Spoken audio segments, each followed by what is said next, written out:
बचपन से सुनते आ रहे हैं कि झूठ बोलेंगे तो जबान काली हो जाएगी या कुछ भी बुरा हो जाएगा, लेकिन सच तो ये है कि झूठ बोलने वाला अपना काम करके चला भी जाता है और हम हाथ मलते ही रह जाते हैं। लेकिन अब नहीं, अगर आप किसी से भी कोई बात कर रहे हैं तो इन 5 बातों को ध्यान में रखें और आपके लिए झूठ को पकड़ना बहुत आसान हो जाएगा। जब भी किसी से आप बात करें तो इसके हाथों को गौर से देखें।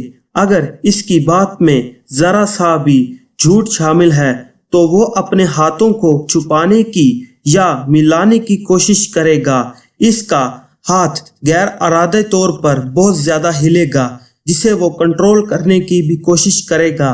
साथ ही वो अपने कंधे झुकाकर बात करेगा और सीधा खड़ा होकर भी खुद को छोटा करने की कोशिश करेगा।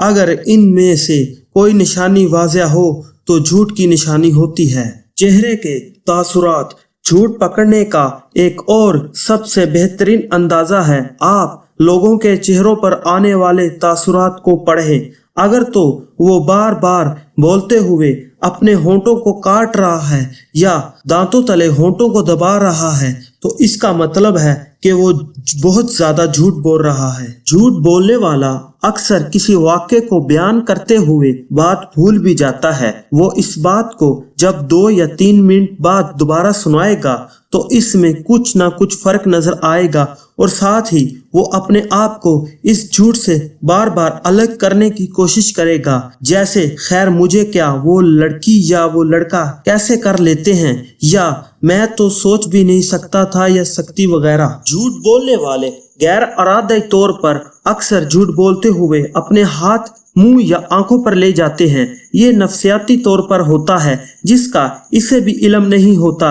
जिस बात को दिमाग नहीं मानता इसे आप छुपाने की कोशिश करते हैं, बोलते हुए आंखों या मुंह पर हाथ रखकर। झूठ बोलने वाला बार बार कस्में भी खाता है और ये यकीन भी दिलाता है कि मैं सच बोल रहा हूँ। याद रखें, सच कड़वा जरूर होता है लेकिन झूठ की मिठास से कहीं बेहतर होता है, इसलिए झूठों से होशियार रहें। अगर आपको हमारी वीडियो अच्छी लगी हो तो प्लीज हमारे चैनल को सब्सक्राइब करें, बेल आइकॉन का बटन दबाएं ताकि हर नई आने वाली वीडियो आप तक बर वक्त पहुंच सके।